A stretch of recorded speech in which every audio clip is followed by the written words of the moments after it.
कित्येक दिवसापासून बदलापूर शहर ग्रामीण या भागामध्ये बिबट्याचा वावर आहे असं मीडियाच्या माध्यमातून आणि काही प्रत्यक्षदर्शी लोकांनी सांगितलं आहे। आणि या सगळ्या गोष्टीचा अवगत करून आज फॉरेस्ट डिपार्टमेंटला आम्ही एक बिबट्याची प्रतिकृती भेट दिलेली आहे, जेणेकरून यांना आपल्या कर्तव्याचं कर्तव्य यांचं जिवंत राहिलं पाहिजे। म्हणणं असं आहे की मी यांना सांगितलं, आता बिबट्या मांजरी बकऱ्या काही वासरू घेऊन जातोय, त्यांना मारतोय, खातोय। उद्या बिबट्याच्या त्या जिभेला माणसाचं रक्त नाही लागलं पाहिजे आणि उद्या काही असं बरं वाईट झालं तर वन्य हे जे अधिकारी आहेत त्याला हे जबाबदार असतील। आणि बिबट्या असा काही प्राणी नाही आहे की तो म्हणेल की माझं नाव बिबट्या आहे, साहेब मी तुमच्या घरी येऊ काय, मला काही कोंबड्या खायला देता आहे काय, असा बिबट्या काही कुठला वन्य प्राणी नाही आहे। मग यांना मी तेच सांगितलं आहे की तुम्ही बिबट्या तर पकडू शकत नाही, माझं आज यांना उंदीर पकडायचे ते पिंजरे असतात ना, ते यांना भेट द्यायची इच्छा होती माझी, पण जाऊ द्या, त्यांची इज्जत मी आज राखली। त्यांना बिबट्याचं प्रतिकृती मी भेट दिलेली आहे, पिंजरा भेट दिलेला आहे की तुम्ही आता खरा बिबट्या पकडू शकत नाही आहे, कारण तुमच्यामध्ये तो शूरताच राहिली नाही आहे। तुम्हाला आता बिबट्या, आज मी खोटा बिबट्या भेट दिला, उद्या 8-10 दिवसात त्यातून काही निष्पन्न नाही झालं तर मी उंदीर पकडण्याचे पिंजरे आणि या अधिकारी लोकांना भेट देणार आहे। बोलाची कडीत बोलायचा भात आहे, 1 कोटी शेळ्या आणून दाखवा, मला जमात करून दाखवा आणि कुठल्या एरियात सोडणार आहे। तुम्ही पहिले बिबट्याला पकडा।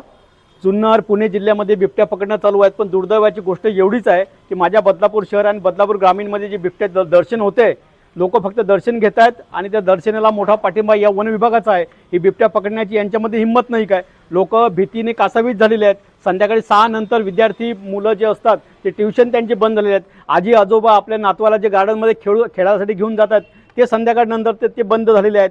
म्हणजे जीव मुठीत प्रवास करून लोकांना घरी यावं लागतंय, अंधार रात्री घरात लागतं। आजूबाजूला बदलापूर शहरात जे सोसायटी आहेत बदलापूर स्टेशनपासून लांब, तिथं लोकांचं वर्दळ रात्री कमी झालेले आहेत, लोकांचं इव्हनिंग वॉक मॉर्निंग वॉक यावरती परिणाम झालेला आहे। ह्या सगळ्या गोष्टीचा प्रश्न यांच्यापुढे असतानाही येरे माझ्या मागल्या हे लोक अधिकारी असे करत आहेत। यांना मी तुम्हाला सांगतोय, यांनी उद्या 8-10 दिवसात जर बिबट्याचं या भयमुक्त लोकांना भययुक्त करून टाकावं बिबट्याच्या माध्यमातून नाही केलं तर यांना माझा वेगळ्या रोषाला आंदोलन, वेगळ्या पद्धतीचं आंदोलन असेल आणि ते सर्वस्वी जबाबदारी वन विभागाची असेल, मी तुमच्या माध्यमातून सांगतो।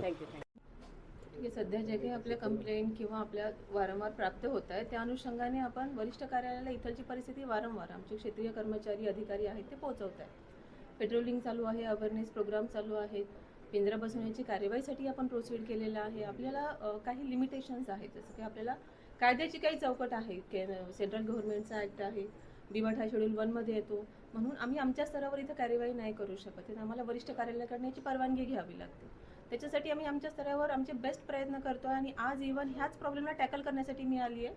आपण साईटवर जाऊयात, परिस्थिती बघूयात, तिथे ॲडिशनल आणखीन काय करता येते याचाही अंदाज घेऊयात, लोकांच्या प्रतिक्रिया काय आहेत, त्यामुळे त्यांना आपल्याकडनं काय आणखी अपेक्षित आहे तेही घेऊया आणि ते सगळं आपण वरिष्ठ कार्यालयामार्फत पोहोचूया। आपला स्टाफ कमी पडतोय का किंवा इतर काही यंत्रणा कमी पडते? स्थानिक स्टाफ जो आहे, ॲडिशनल स्टाफ आपल्याकडे भरपूर आहे, परिस्थितीनुसार आपण स्टाफ वाढवू शकतो। SRPFची टीमही आहे आपल्याकडे, पेट्रोलिंग होतीये, रोज संध्याकाळी स्टाफ तिथे आहे आपला। काही इमर्जन्सी होणार नाही, काही अनपेक्षित घटना घडणार नाही यासाठी आमचा स्टाफ प्रयत्न करतोय आणि त्यासाठी त्यांना वारंवार मार्गदर्शनही प्राप्त होतंय। आतापर्यंत